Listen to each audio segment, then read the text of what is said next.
दर्शको नमस्कार, मी अविनाश. महाराष्ट्र माझाच्या आजच्या सायंकाळच्या उजनी अपडेटमध्ये आपणा सर्वांचं मनपूर्वक स्वागत.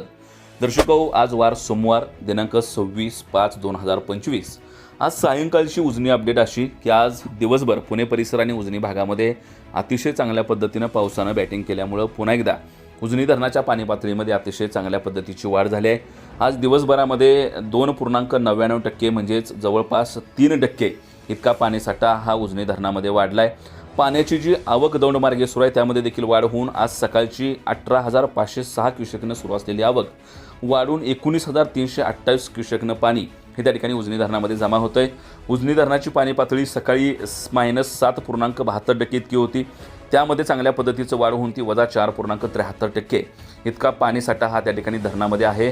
एकूण धरणामधल्या पाणीसाठ्यामध्ये देखील चांगल्या पद्धतीची वाढ झाली असून सध्याचा जो एकूण पाणीसाठा आहे तो 61.12 TMC इतका आहे. तर त्यापैकी -2.54 TMC पाणीसाठा हा उपयुक्त पाणीसाठा आहे. पुन्हा एकदा बोगद्यामध्ये सकाळप्रमाणेच 160 क्युसेकनं त्या ठिकाणी विसर्ग हा पाण्याचा सुरू आहे.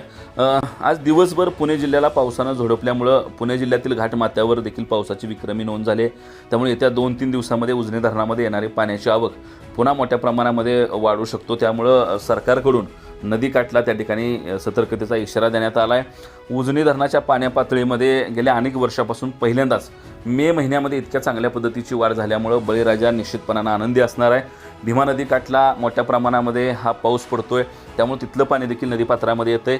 नीरा नदीच्या संपूर्ण परिसरामध्ये देखील मोठ्या प्रमाणामध्ये पाऊस सुरू असल्यामुळं नीरा पात्रातून देखील भीमा पात्रामध्ये पाण्याचा मोठा विसर्ग होतोय. त्यामुळं नदीकाठच्या नागरिकांना सतर्कतेचा इशारा देण्यात आला आहे. आज सकाळीच पंढरपूरचा दगडी पूल पाण्याखाली गेला आहे. पंढरपूरची मंदिरं देखील पाण्याखाली गेलेत. त्यामुळे कुठेतरी नदीकाठच्या नागरिकांनी काळजी घ्यायची गरज आहे. आपल्या ज्या जीवनावश्यक वस्तू आहेत, आपली जनावरं असतील, विद्युत मोटारी असतील, वाहनं असतील, ही कुणीही नदीपात्रामध्ये ठेवायची नाहीत जेणेकरून त्यांचं नुकसान होऊ नये.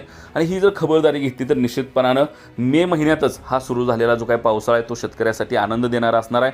उजनी धरण गेल्या वेळेला चांगल्या पद्धतीनं भरल्यामुळे यावर्षी पाण्याच्या बाबतीमध्ये त्या ठिकाणी फार चणचण ही शेतकऱ्यांना भासली नाही. चांगल्या पद्धतीनं पाणी शेतकऱ्यांना मिळालं आणि पुन्हा एकदा यावर्षी पाऊस काळ चांगला असल्यामुळे अगदी मे महिन्यातच धरण प्लसमध्ये येणार आहे, ते अधिकमध्ये येणार आहे. आणि पुढे उद्या अजून 3-4 महिने पावसाचे असल्यामुळे निश्चितपणानं उजनी धरणामध्ये चांगल्या पद्धतीनं पाण्याची पातळी वाढत असल्यामुळं शेतकऱ्याला त्याचा येत्या काळामध्ये वर्षभर पिण्याचं पाणी असेल किंवा शेतीचं पाणी असेल त्याला चांगल्या पद्धतीचा फायदा होऊ शकतो.